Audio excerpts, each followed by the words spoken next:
গেৰুকামুখৰ NHPC প্ৰকল্পত SGSTৰ অভিযান গেৰুকামুখৰ নদীবান্ধ নিৰ্মাণত প্ৰায় 182 কোটি টকাৰ GST ফাঁকি দিয়াৰ অভিযোগ উত্থাপিত হৈছে NHPCৰ অধীনৰ BGS SGS আৰু সোমা নামৰ ঠিকাদাৰী প্ৰতিষ্ঠানৰ কাৰ্যালয়ত পুৱা 10 বজাৰ পৰা চলি আছে অভিযান ভুৱা ইনপুট টেক্স ক্ৰেডিট ভুৱা GST ইনভয়েস লোৱাৰ অভিযোগ লগতে অনলাইন পৰিবহন পাৰমিট অবিহনে প্ৰায় 182 কোটি টকাৰ GST পৰিশোধ নকৰি ফাঁকি দিয়া হৈছিল উপনিবিদাৰ জৰিয়তে অভিযুক্ত ঠিকাদাৰী প্ৰতিষ্ঠান সোমাই NHPCক সামগ্ৰী যোগান ধৰি আহিছিল সেই কাৰ্যটো পোহৰলৈ আহিছে GST ফাঁকি দিয়াৰ তথ্য এয়া টেলিভিছনৰ স্ক্ৰীনত আপোনালোকে প্ৰত্যক্ষ কৰিছে NHPCত GSTৰ সেই অভিযান এই মুহূৰ্তত আমি পুনে পুনে যাব বিচাৰিছো গেৰুকামুখত উপস্থিত থকা আমাৰ উত্তৰ অসমৰ ব্যুৰো চিফ বুবুল হাজৰিকাৰ ওচৰলৈ বুবুল গেৰুকামুখৰ নদীবান্ধ প্ৰকল্পত যি GST ফাঁকিক লৈ অভিযান চলিছে কিছু তথ্য আমি যেহেতু লাভ কৰিছো আৰু তোমাৰ হাতত ইয়াতকৈ আৰু নতুন তথ্য কি আছে কেতিয়াৰ পৰা সঁচাকৈ অভিযানটো চলিছে 182 কোটি টকা নে তাতকৈ বেছি নে তাতকৈ কম কিমান GST ফাঁকি দিয়াৰ অভিযোগ উঠিছে NHPCৰ বিৰুদ্ধে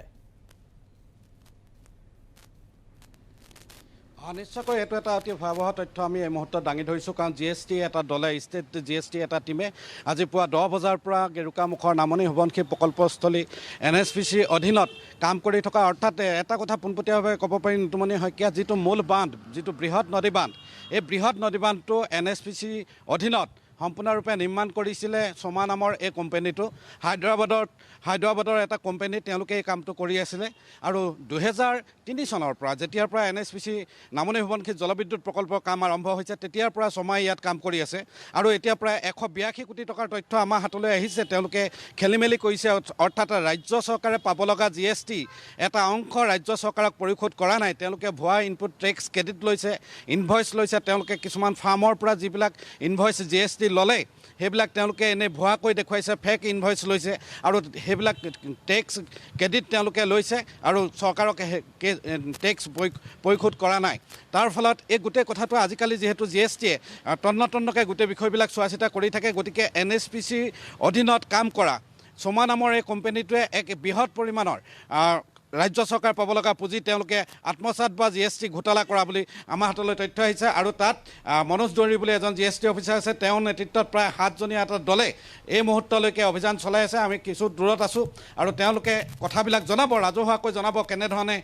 GST ফাঁকি দি আহিছিল NHPCৰ অধীনত কাৰণ এই বৃহৎ নদীবান্ধটোৱে ৰাজ্যৰ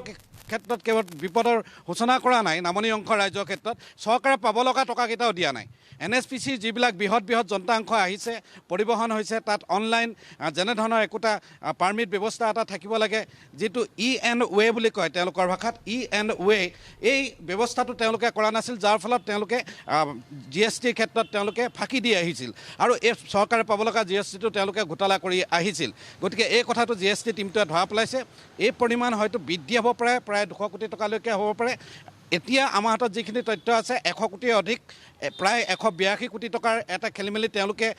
ধৰা পেলাইছে আৰু ইতিমধ্যে গোটেই তেওঁলোকৰ ডকুমেণ্টছ যিমানবোৰ আছে হায়দৰাবাদত কোম্পানীটো যিহেতু মুখ্য কাৰ্যালয় আছে তাৰ পৰা বিষয়া আহিব তেওঁলোকৰ বিষয়ে এই গোটেই পৰিচালনা সঞ্চালকে গোটেই তথ্যবিলাক দাখিল কৰিব লাগিব প্ৰায় 3-4 দিন ধৰি এই অভিযানটো চলি থাকিব নিতুমণি শইকীয়া ধন্যবাদ জনাইছোঁ বুবুল পৰৱৰ্তী সময়ত যদি আকৌ আমাক অধিক তথ্যৰ প্ৰয়োজন হয় তোমাৰ হাতলৈ নতুন খবৰ আহে নিশ্চিতভাৱে আমি পোনপটীয়া সংযোগত আকৌ কথা পাতিম